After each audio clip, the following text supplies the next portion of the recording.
The fatal shooting of a Palestinian teenager during ongoing clashes on the Gaza border has been caught on camera. The boy was allegedly shot by Israeli Defense Forces. A warning: you may find the following video disturbing.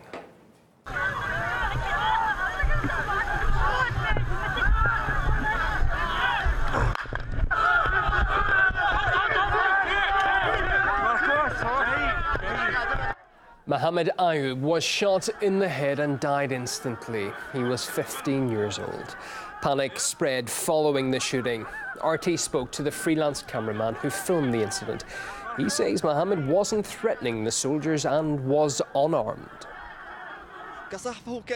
He was participating in the march like everyone else. Lots of people were participating, and he was among them. He was not a threat to the Israeli army, and he was not acting in a manner that could have been considered threatening. He was a 15-year-old child.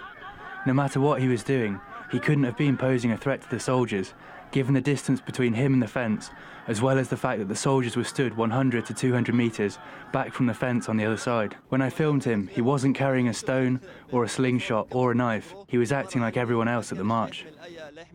The shooting happened on the Gaza-Israeli border, where Palestinians have been holding anti-occupation protests for almost a month. They're demanding the return of territory they believe Israel has seized. RT also managed to speak to his family. They say he was at a peaceful protest and was standing far from the border fence.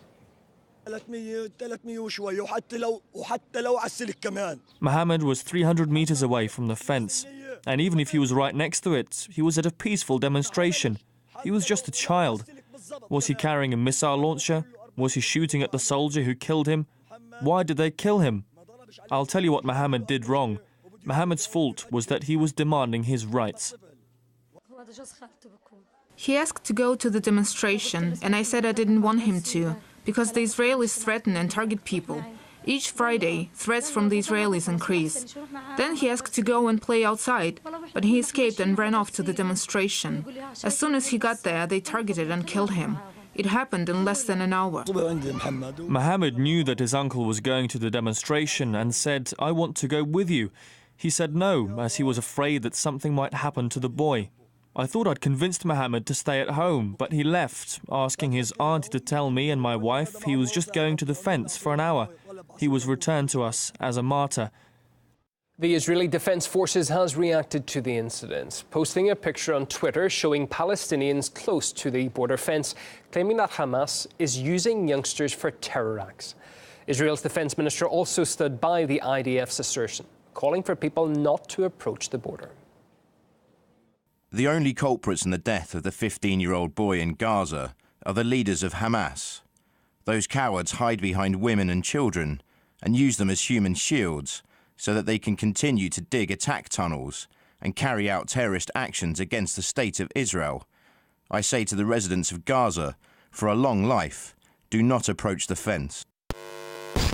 It is outrageous to shoot at children. How does the killing of a child in Gaza today help peace? This tragic incident must be investigated. A full investigation is needed. The EU calls on the Israel Defense Forces to refrain from using lethal force against unarmed protesters. Well, Israel has launched an investigation into the case following worldwide criticism of the shooting.